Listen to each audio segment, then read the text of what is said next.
Guys, selamat datang kembali ke Hanam TV Indah. Terima kasih klik video ni guys. Selamat mendukung. Terima kasih yang mendukung. Semoga kalian dipermudahkan rezekinya, dipermudahkan jodohnya, disayangkan keluarga, dan paling penting diberikan segala kemudahan di dunia ini. Amin ya rabbal alamin.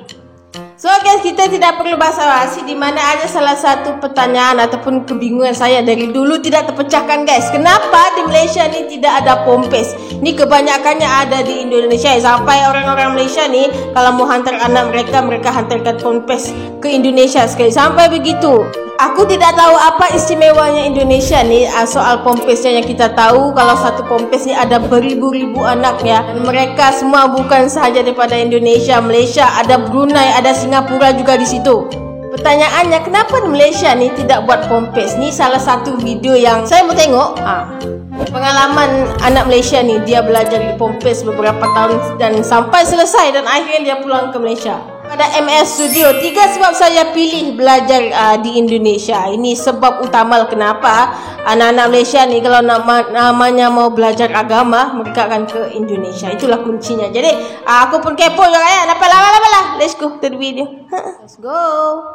So, kenapa saya memilih untuk belajar ataupun study di Indonesia? Dan salah satu sebabnya, yang pertama, disebabkan yuran dia yang quite murah dan affordable berbanding dengan Malaysia. So basically dekat sana student ada medik dan student agama sahaja. So majority student medik mendapat beasiswa dan student agama majority tak dapat beasiswa. Tergantung kepada universiti juga. Misalkan korang dapat universiti yang negeri ataupun universiti kerajaan lah, itu kurang lebih 700 ke 900 ringgit di dalam satu semester.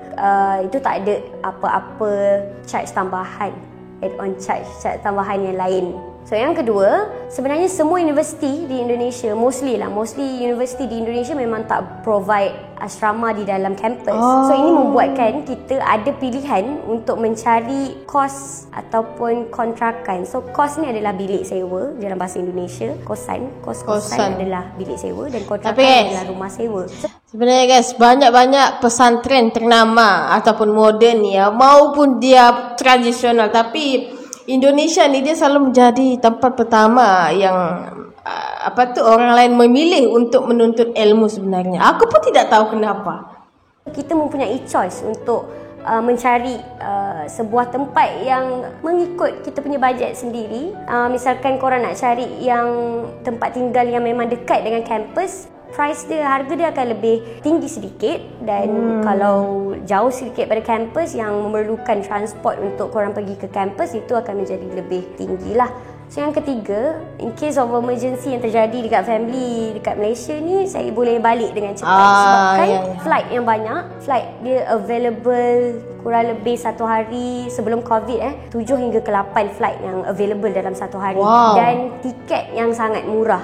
Jakarta ke Kuala Lumpur kurang lebih RM150 menggunakan AirAsia. Kalau korang cheap sikit, murahnya saya. Kalau korang memilih untuk naik MAS, kurang lebih 350 ke 400 lah. Tapi itu membuatkan in case of emergency, korang tak ada masalah untuk balik ke Malaysia on that time. Tapi guys, kalau namanya Indonesia ni, dia tetap ada namanya perbezaan budaya ataupun karakter ya, nama juga perlainan negara, ada ini Malaysia, ada Indonesia. Dan kalau kita tengok di sini pun termasuklah dalam lingkungan kampusnya, pompesnya, semuanya ada beza-bezanya. Mungkin orang bilang Indonesia dengan Malaysia ni sama saja, tapi kenyataannya sangat-sangat berbeza ya. Kalau korang rasa belajar kat Indonesia ni tak keluar daripada comfort zone disebabkan bahasa yang kurang lebih sama dengan bahasa ni, sebenarnya salah. Kalau kita duduk sendiri dekat Indonesia tu, surrounding kita memang sangat berbeza dengan surrounding di Malaysia. Orang dia lain, persekitaran lain, perangai lain, bahasa sedikit sama tapi memang perangai lain, budaya lain, even budaya dalam kelas, daripada kelas keluar kelas pun semua lain, berbeza dengan di Malaysia. Mungkin orang akan lambat adapt lah dengan situasi di sekeliling.